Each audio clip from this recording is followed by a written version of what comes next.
Let's go on a walk to Quebec. Canada is made up of provinces and territories, kind of like how the US is made up of states. And territories too, sort of. So there's the capital city of Ottawa, where we're walking from right now, in the province of Ontario, which borders the province of Quebec. Quebec is a province like Ontario, but it really resembles a country in a lot of ways. Unlike other parts of North America that were previously colonized by France, such as Louisiana, Quebec has strongly held on to their language and culture, sometimes taking extreme measures to do so. Across that bridge is Quebec. There's so much construction going on right now that this probably sounds horrible. Let's just get on with it. We're gonna walk to Quebec. There's no Canada like French Canada. It's the best Canada in the land. The other Canada is hardly Canada. If you lived here for a day, you'd understand.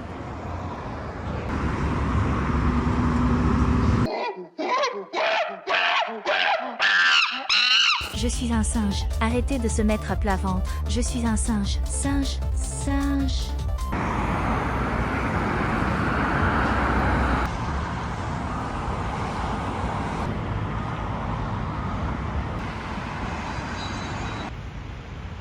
We've done it, guys. We have successfully infiltrated French Canada. The mission is going smoothly. They suspect nothing. Some people say jokingly, but it's kind of true, that Quebec is out Frenching France. The stop signs in France don't even say Arrêt. Arrêt. They say stop in English, like everywhere else in the European Union. But it's not just the stop signs. Everything in Quebec has to be in French. There exists a government organization called the OQLF. Their job is to make sure French is and remains the dominant language in Quebec. They have mandated elevator music be by Quebec musicians. They run ads promoting French be used in everyday life. But most controversial is their ability to fine businesses for not complying with their language rules. If a sign is bilingual and the French isn't bigger than the other language, you can get fined. My logo, I had to rebrand my car, change all my business cards, change stuff on my website. Having a hard time with is more and more when you hear them going into businesses and asking them to remove signs that are just part of the regular decor of your store. Be them in English, in French, in Italian, Spanish, German, doesn't really matter. Menard says the name of his graphic design company was rejected on the grounds that it was too English. We must have been here over the years at least 15 times. We all started around 1984 when the OLF came in and was upset with our signs for being bilingual and not the French being 3 times the size of the English. If I'm in a good mood, I speak to them in French, as my mother tongue is French. I was born in Belgium.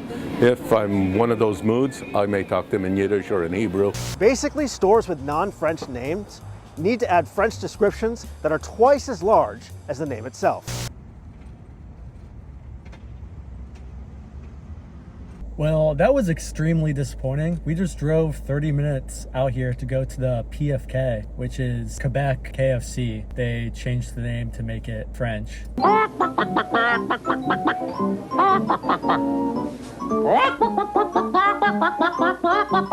How do you say it in French? I think it's poulet frit du Kentucky. And someone just drove up while I was looking through the window, and they said that this is the last one in Gatineau, and it's closed because of water damage. I've been to KFCs like all over. I drove to Kentucky to see Colonel Sanders' grave. I went to the KFC in Japan to try it. I was really excited to try this, but the next closest one is like a 2-hour drive, So how did Canada even get to this point of fining small businesses for petty disputes of posters in English on the walls? The Quiet Revolution was a movement in Quebec that started in the 1960s with the purpose of returning control of the region to the French-speaking population.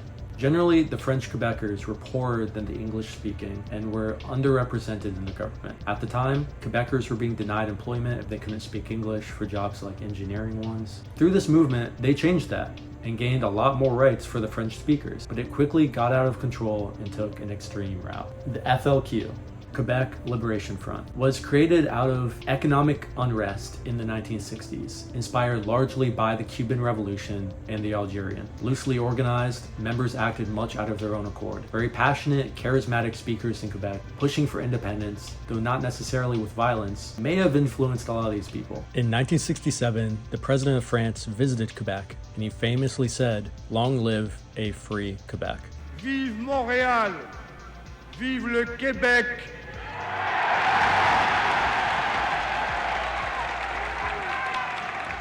Vive le Québec libre!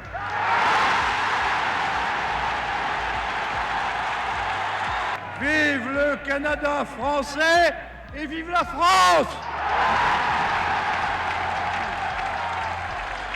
Over 200 bombings were carried out by the FLQ during the 1960s, from 63 to 1970, killing 6 people in total and injuring many others. The lack of structure made it difficult to combat the group. It was an ideologically fueled movement. French Quebecers believed they should be masters in their own home, as the slogan went. Somehow, things got even more insane when the whole movement culminated in an especially heated moment during October 1970, the October Crisis. The new breed of FLQites, which is an organization that's been going for about 8 or 9 years now, they mean what they say. On October 5th, the FLQ kidnapped James Cross, a British trade commissioner. October 8th, their manifesto was broadcasted. Meanwhile, the Deputy Premier of Quebec, Pierre Laporte, responded to the kidnapping by saying it was a wind of madness temporarily blowing across Canada. Pierre Laporte was kidnapped from his home on October 10th. He was kidnapped by the FLQ, but by a different cell than who had kidnapped Cross. Prime Minister Pierre Trudeau put soldiers on the streets of Ottawa. Other soldiers protect prominent politicians. In the kind of society that you live in. There's a lot of bleeding hearts around who just don't like to see people with helmets and guns. All I can say is go on and bleed, but it's more important to keep law and order in this society than to be worried about weak-kneed people who don't like the looks of a soldier. At any cost? At any cost? How far would you go with that? How far would you extend that? Well, just watch me. October 16th. Prime Minister Trudeau controversially implemented the War Measures Act in Quebec, which allowed authorities to arrest anyone for any reason and hold them for as long as they deemed necessary. It was definitely controversial, and I can see why. It was a small minority of people that turned the movement violent. But after 7 years of a bombing campaign and multiple government officials being kidnapped and held for ransom, the government had to do something about this. So the next day, the kidnappers who took Laporte hostage announced that he had been killed. It wasn't until December 3rd that negotiations were met and James Cross was released. The kidnappers, by their request, were flown to Cuba after having been approved to do so by Fidel Castro. Years later, a lot of those same kidnappers that flew to Cuba got sick of living in Cuba, tried living secretly in France, then tried moving back to Canada, but they got caught. The bombings and the violence stopped, but the overall desire for Quebec independence remained strong. In the following decades, they would hold 2 referendums for independence, one in 1980 and again in 1995. That one got wildly close. Nonetheless, those who wanted Quebec to leave Canada and have it become its own nation lost, and Quebec has remained a province of Canada ever since. So yeah, all that and a bunch of other history that would take forever to go through is why stop signs and almost everything else you can imagine are so aggressively French in Quebec.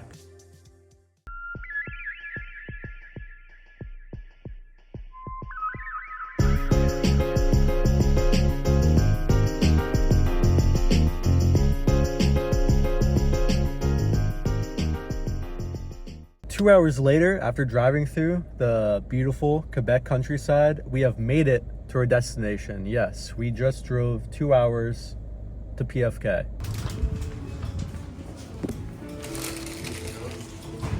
We just ordered. We're waiting for our food now. It's October, so they've got it all decorated, Halloween style.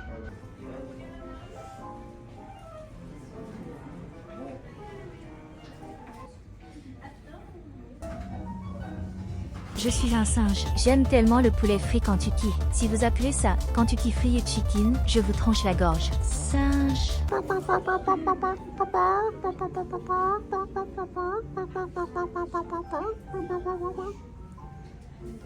Quand la famille à la fringale, c'est bon de le savoir. tout est prêt, oui, tout est prêt. Du bon poulet bien doré, chaud et croustillant. Oui, tout est prêt, oui, tout est prêt. So we've got our chicken, poutine, some gravy to dip it in. We just finished our food. It was okay. The chicken was good, but the poutine was underwhelming. We've had much better poutine. We had to try it. Very basic. I didn't feel like anything really stood out. It wasn't bad. Yeah, I didn't really care about the food, honestly. I just wanted to see everything in French. I just want to see the menu in French. The decor. Yeah. Now we have a bucket, a KFC bucket that says PFK. Oh, merci, s'il vous plaît.